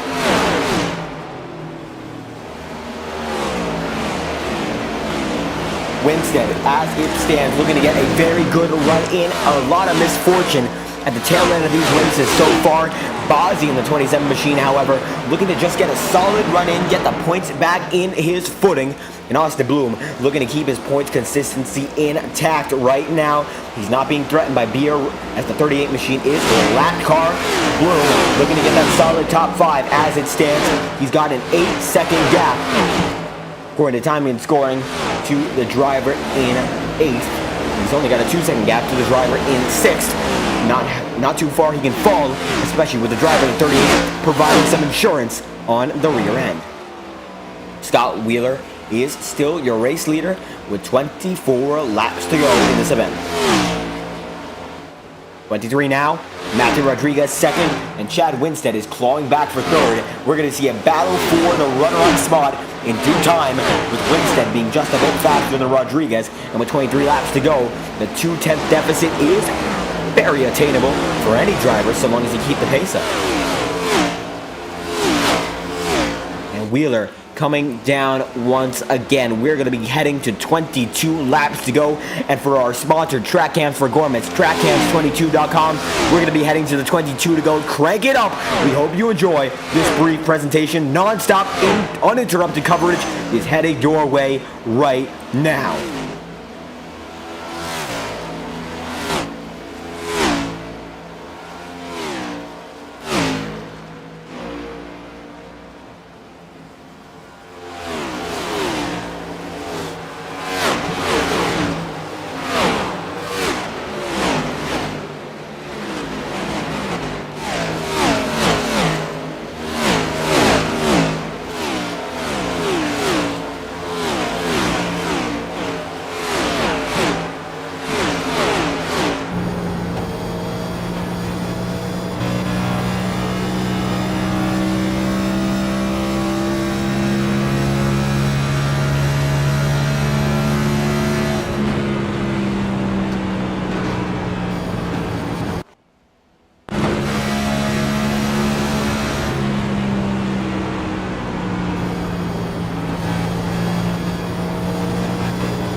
And we are back. 20 laps to go now, 19 laps to go for Scott Wheeler Jr. putting together yet another incredible run right now with Matthew Rodriguez falling distantly behind. Let's go Winstead in the chat right now. He's fighting hard. He's half a second back for the second position.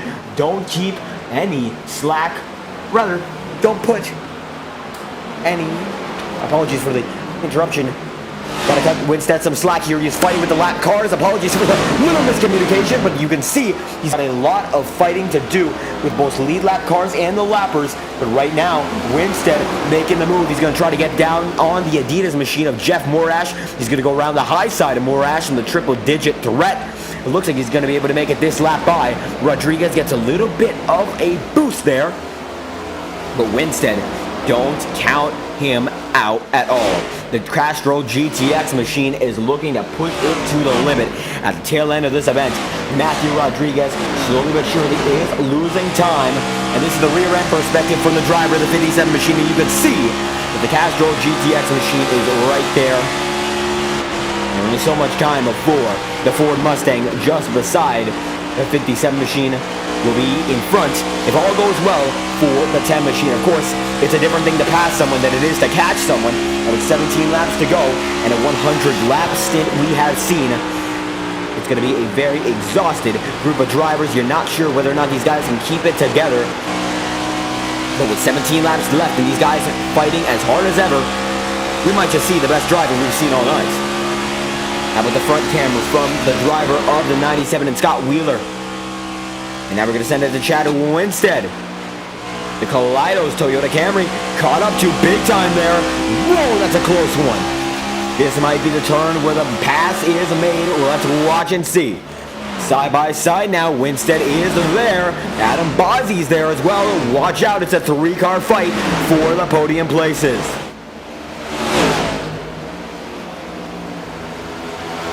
Winstead's going to get it that time by. Matthew Rodriguez going to fall back 1, fall back 2 spots. Now it's going to be Rodriguez in 5th, Bozzi in 3rd, according to the timing and scoring, and Winstead in 2nd, as Rodriguez is now fighting as hard as he can, as Roberto Ramirez is fighting as well. He's going to get past Jeff Morash, and that's the ticket to getting into this fight for the runner-up spot. 15 laps to go.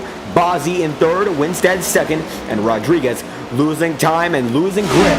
He's in 4th.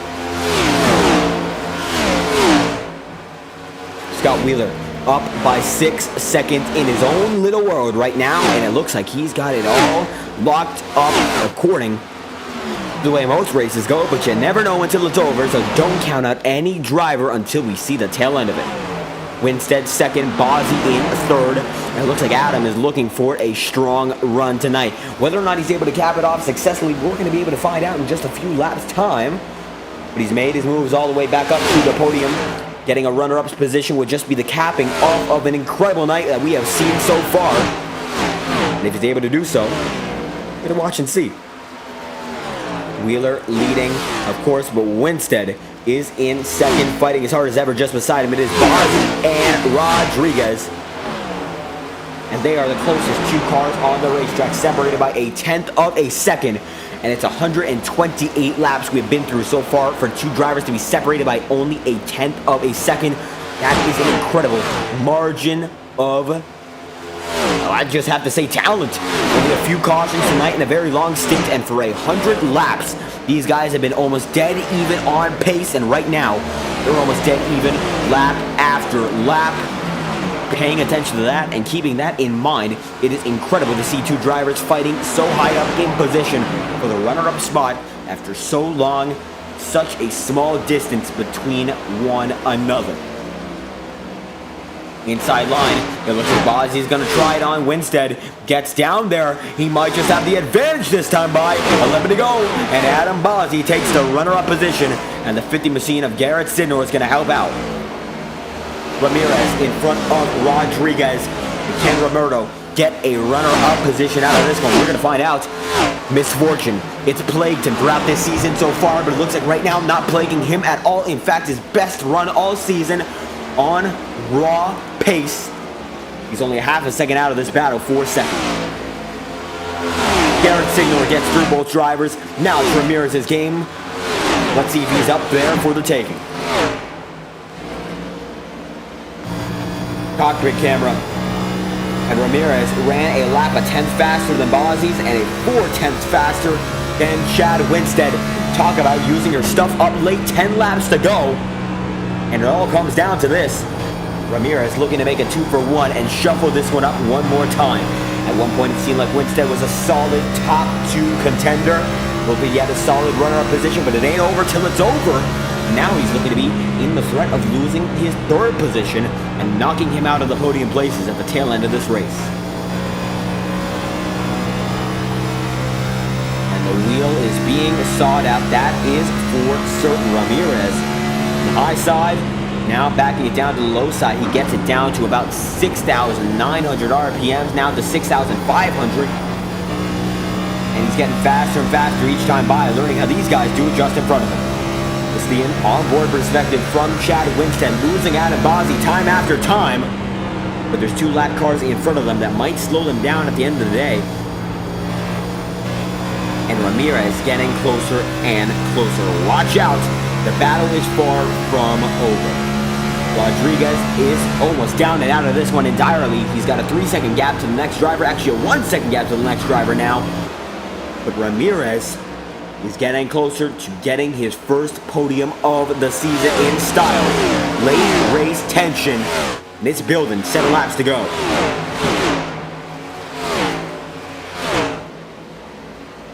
And at full saw, Ramirez is.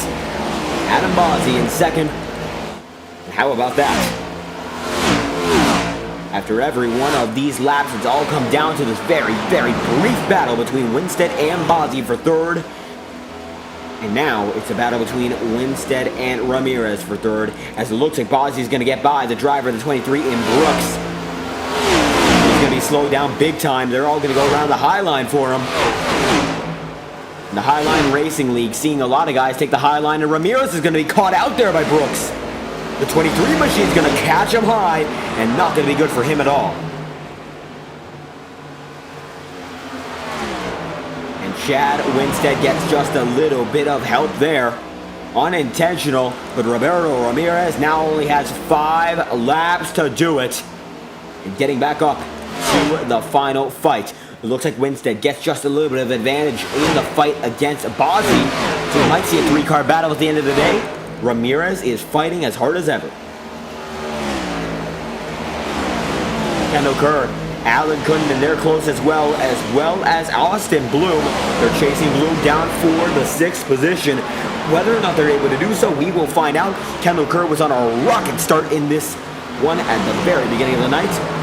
Right now, it looks like he's mellowed out and looking for a solid top 5 position, or rather, just outside the top 5 position. A little bit of damage is not stopping him fighting with Austin Bloom. 4 laps to go. And his night is far from over. He might just be able to steal one more spot as the night continues to its final stage. Big block there, outside line. Looks like Bloom's going to get into the wall. Watch out there for the 3 machine. And they're getting closer and closer each time by. 3 laps to go. Kendall Kerr has got one last shot at it, and it comes in these final 3 laps. Whether or not he uses it effectively, we're going to find out. Full saw at the wheel. Kendall Kerr is going to go to the inside line here. This is for 6th. Looks like he gets it this time by. Back straightaway. It's going to be a drag race again. And it looks like not clear for Austin. Watch out there. And side by side they were. Kendall Kerr is going to get it that time by. How about that? Roberto Ramirez now up to 3rd. Can he chase the driver, the 27, Adam Bozzi back? Chad Winstead losing pace, but he's got insurance there from the driver, the 23 machine. As Roberto Ramirez looks to get 2nd. Is he fast enough? He looks to be pushing at all his mights now. He might just be able to do something. We'll find out. Scott Wheeler, 1 lap to go. Bozzi, 3/10 the difference. And Ramirez, well, faster. Is he fast enough? We're going to find out.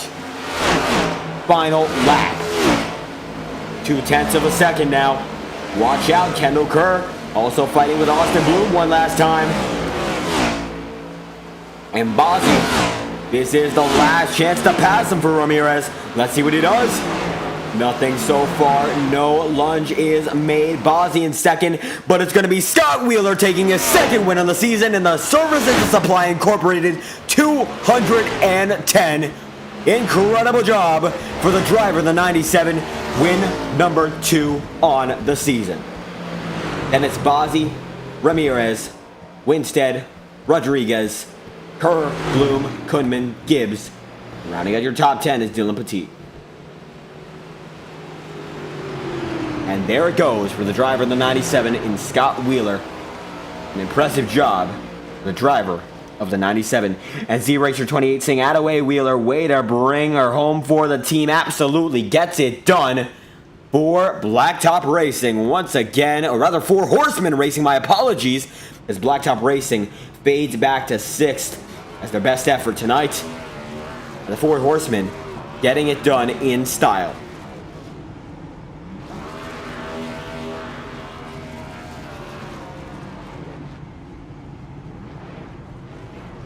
An especially impressive job for Scott Wheeler, put on a clinic. And that long run, the old tires didn't even phase him.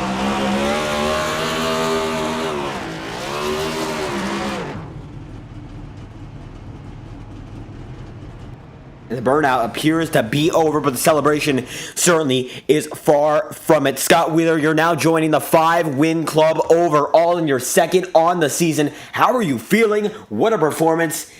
Must say, must feel good to get it done in dominating fashion.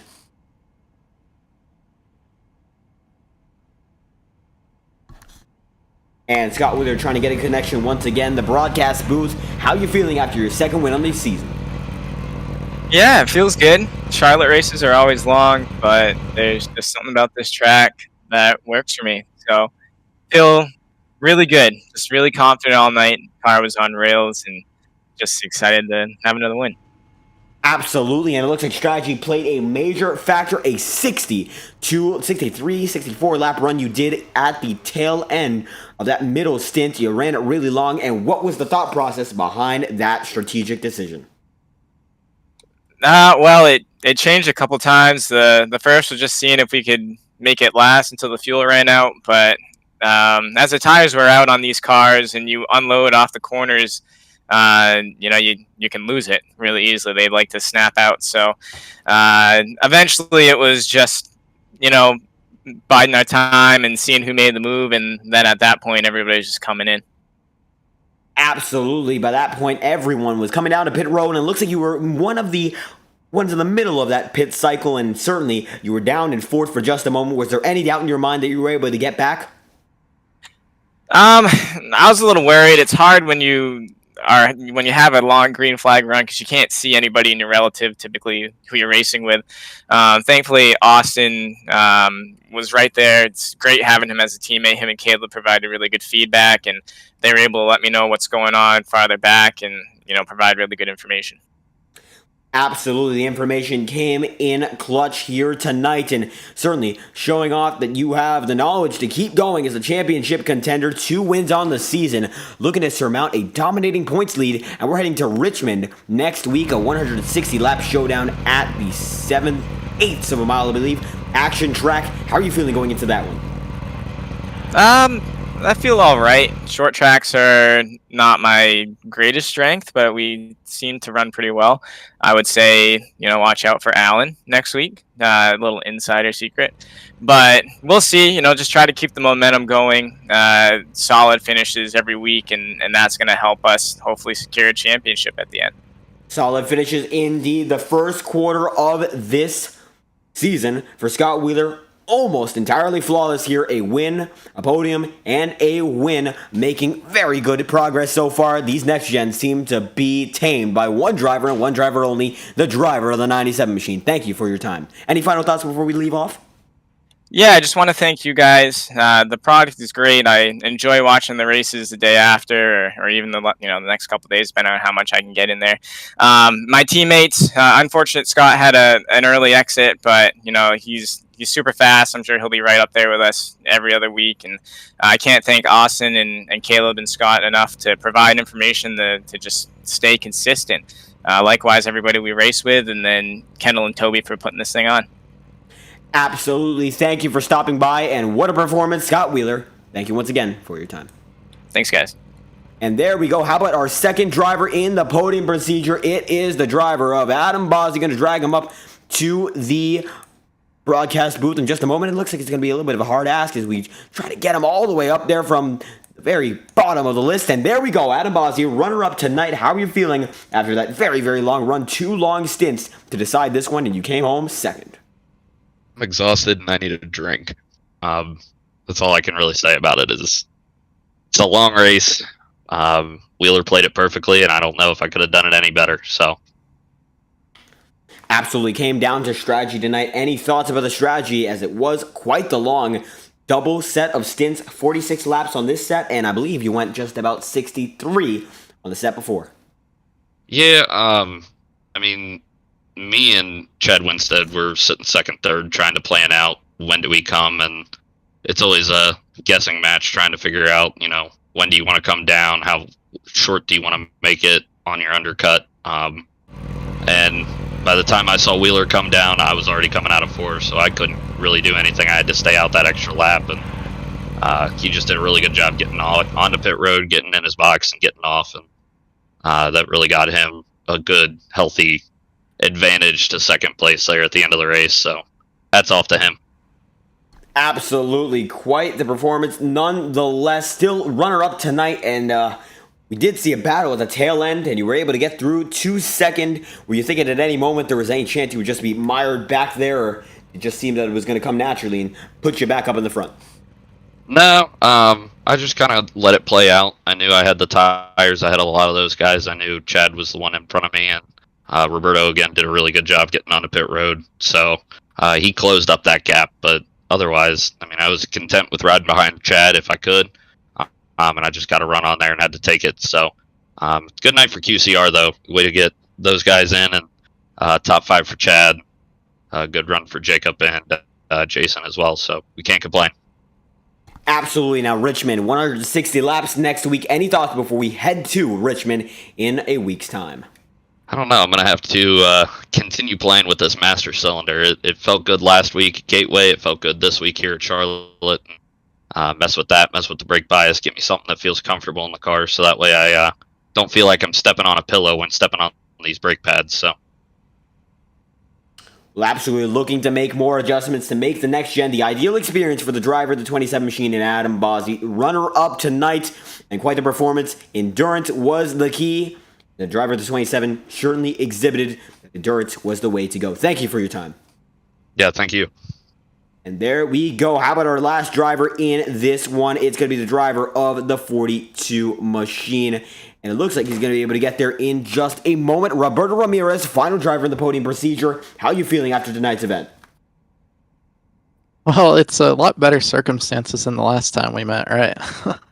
Absolutely, and it looks like this is really a solid run, and it's what you needed to bounce you back in the game. Been a lot of misfortune beforehand, especially at Auto Club. Gateway seemed to be multiple incidents, but now back in the game, third position. How are you feeling after that one? It feels good. Definitely needed that. It was a very nice rebound for sure. I'm usually not the most confident when it comes to 1.5 milers, but my focus tonight was just saving the right front. I saw how hard everyone was driving on the short runs, and it paid off. We got them on the long run. Was able to get up to like P5, P6, and then did the same thing, just saving the right front the whole last run, and was able to get up to P3. I think we were probably the fastest car on the track the last like 25 laps or so. Absolutely. Able to claw back just a few tenths on the winner, Scott Wheeler, but definitely in the mix at the tail end for the podium places. Now, strategy, very, very important. First few short runs were very, very short, but then we went just about 110 laps on green flag conditions only. And how did that impact the way you looked at this race? Yeah, I always try to split it in half. You know, I think that we could go about 50, 60 laps on fuel. So I knew that once we got to about like 85, we were probably going to be able to make it. But for whatever reason on iRacing, if you go just a little bit longer than the people in front of you, it makes a huge difference, like way more than real life. And so I was just waiting for Scott to pit, and I was going to pit a lap after he did. I think it worked out because even though we weren't able to get him, I don't think anybody was going to be able to get Scott. He was head and shoulders above us tonight. But I think just going that little bit longer was the difference, and it made me not have to save as much as I did the first long run. I think, that was kind of a scary first lap. I was that close to getting caught up in Jackson's spin. So I'm just glad to be talking to you right now because it very well could have been over in turn 1, lap 1, and that's never what you want. Kind of felt like it was going to happen after the first 2 weeks. I mean, jeez. Absolutely. Tell me about it. I mean, looking to avoid misfortune, it looks like you were able to avoid it on the first lap and come home with that third position and a very consistent run. And arguably, you could say it's where you should have been in those races beforehand. Very solid at Auto Club. Looking to get back up there at Gateway. Just didn't happen. But now we've seen it happen. Richmond, are you willing to carry the momentum? And do you think you're able to do so? I think Richmond's a track that I can be pretty good at. I've had success there in the past. And looking forward to getting down there. Auto Club definitely is the one that got away. Gateway, I feel like it was nice to just be able to start up front this week. Have had no luck in qualifying at all this year. I feel like we're building this season on just driving through the field because that's what I've had to do every single race. Even today, I got back to like 18th or so when it was just short runs. I feel like to be better next week, I want to not be back there to have to gain all those spots, but I'm having a fun time doing it. Absolutely, putting together performances that are worth much higher finishes than before him, but it looks like right now the effort has been placed and it is showing. Roberto Ramirez in the 42 machine is in third tonight, rounding out your podium procedure, and we thank you for your time. Any final thoughts before we wrap this one up? Thank you for broadcasting this. It's nice to have a broadcast again. Yeah, I'm just going to cherish this one. Good result. Absolutely. Thank you once again for your time. And that is going to conclude your podium procedure for the night. Scott Wheeler is your winner. We have a few drivers and a few viewers in chat. Chase Hager once again. Bethany Gober, fun race tonight. Absolutely. And thanks Highline. Chase Hager saying congrats to Wheeler. Absolutely. Once again, really great showing put on by those guys, put on by the league, and we have to thank them dearly for being the ones organizing this one. Adam needs a beer stat. How about that? And he put on quite the showing, 110 laps consecutively in these next gens at Charlotte. That is quite the task. Chad Winstead in the chat as well, and we thank every single one of you. Beth Lang in the chat, and every single one of you who comes to chat, and every single one of you who puts the feedback in. Greatly appreciated. If you do enjoy the show, be sure to like and subscribe. We'll be back on Thursday with the IORA Cup Series at 7:45, and the Highline Racing League, as always, at 9:30. We hope you enjoy both presentations. We would love to have you there, and we truly do believe that you would enjoy both presentations, so having you there would mean the world to us. Thank you all for stopping by tonight, and we hope you enjoy the remainder of your night, however you may spend it. Thank you all for your support.